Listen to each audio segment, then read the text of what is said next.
Hi Gemini, welcome to your monthly tarot reading for June 2020 with me, Eva, here at Leap of Faith Tarot.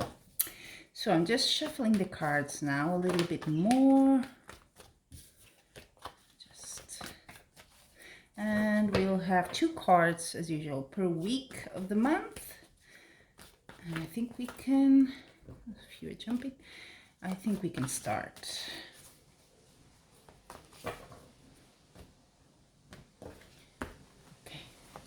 So first week there, I'm going to show you the cards and tell you which ones they are and so on later, okay? Just going to lay them down first. Ooh, good. Ooh, big transformations happening here for you. It's interesting, this Two of Cups been coming up a lot this month. I don't know what's happening. But let's go. You have a few major arcanas here, the sun, the moon, the death. So that's bigger impact in your life, external impact, more than you doing, actioning or doing something.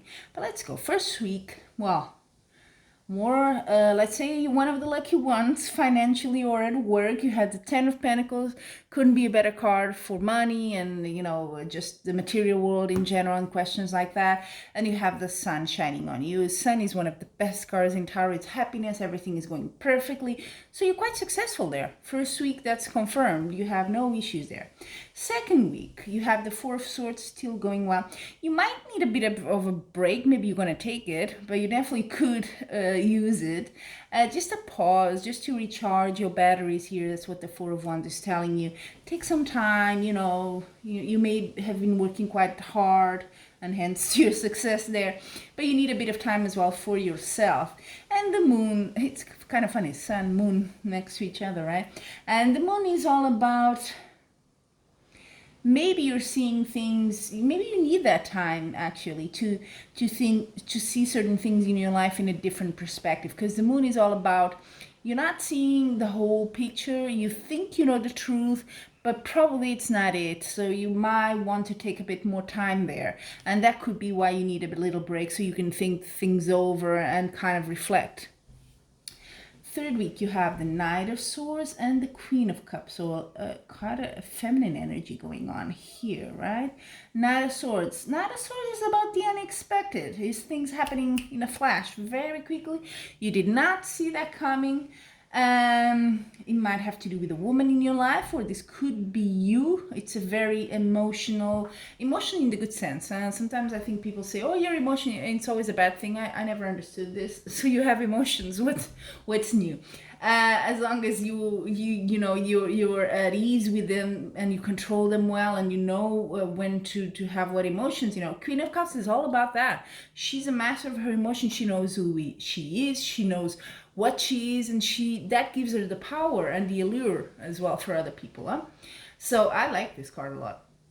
But something is going to happen really suddenly here in the third week. And you may go for maybe advice for someone, but let's go into the fourth week. You have the Death card, that's a major arcana, and the Two of Cups I was telling you about. So this could be a huge end. Death is about endings. It's not about dying or anything. Well, in some cases could be, but it's about the end of something, and the end is always a transformation, because something else begins after that, right? So that's how I see it here. And the Two of Cups normally is about a relationship. It can also be a partnership at work, but it seems more to be of a couple energy going on here, especially with the Queen of Cups there. Okay, so you could hear, because Knight of Swords is also news, it could be something sudden that you hear about it from a woman, maybe this Queen of Cups, from someone you take advice, a motherly figure sort of type. That's also the Queen of Cups. And then, yeah, something very is happening here, quite sudden. And it leads to an end of something. Could it be an end of a relationship, or could be just a transformation as well in the relationship? Could be that, you go from being boyfriend, girlfriend, and all of a sudden, or whatever your preference, and you just change into something more serious, you know what I mean? It could be that. I'm actually curious. So I'm going to ask a bit of a clarification. I'm going to use another deck. tiny tarot deck that I like to put next to the cards. It's just so practical. And let's see what's that all about, right? So the Death card, I'm going to ask for a bit of clarification there. Oop.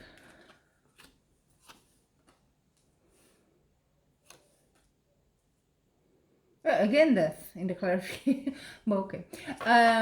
Well, it's the sword of truth you have there. Ace of Swords. Wow. Well. I think it's probably just something kind of that you didn't know, and you know, it's better to know. That's the thing, but probably something you didn't know. And I'm connecting it a bit as well with the moon, so there might have been some signs already in the second week that something wasn't well with that partnership, and you were maybe wondering, what's happening here. You know, Ace of Swords is all about piercing the truth, and with the moon says you don't have the full picture, you don't know everything, there could be some lies or some illusions there. The moon is, we say, is a liar, right? And never shows itself fully from Earth, and that's kind of what it means.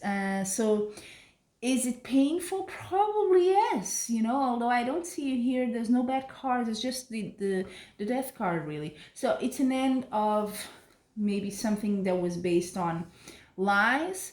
Again, it could be a good thing. It could be you're thinking, you know, having little monkeys in your head thinking bad things, and then all of a sudden, oh, it's not actually. Oh, well, there you go. That was the truth. It wasn't what I thought. So it could be that. So bear those two versions in mind, and do let me know in the comments, how did that play out with you? This seems very, a very interesting dynamic going on here for you. But in general, look, I don't see any card of you like, you know, crying or being impacted emotionally. No, not at all. So that leaves me a bit curious. Now let's see your, oh, this one card was facing up. Let's see your oracle cards with this shamanic healing oracle cards. I like this deck. It's quite a little dark, right? And very pictorial, but it gets to the point. What's the advice message for you in June, Gemini? Oh, another sign also had this. Well, very much in tune. It's called transformation. It's very much in tune with the Death card, like I was telling you. Something ends, something starts. Transformation, you see the little, she's sort of cocoon there, the worm, right? Not yet a butterfly, but on her way there. So that's your sort of message. You're going at the end of June here. Is a big transformation for you. So there you have it, Gemini. This is your June Tarot monthly reading. And as always, I'm wishing you much love and light.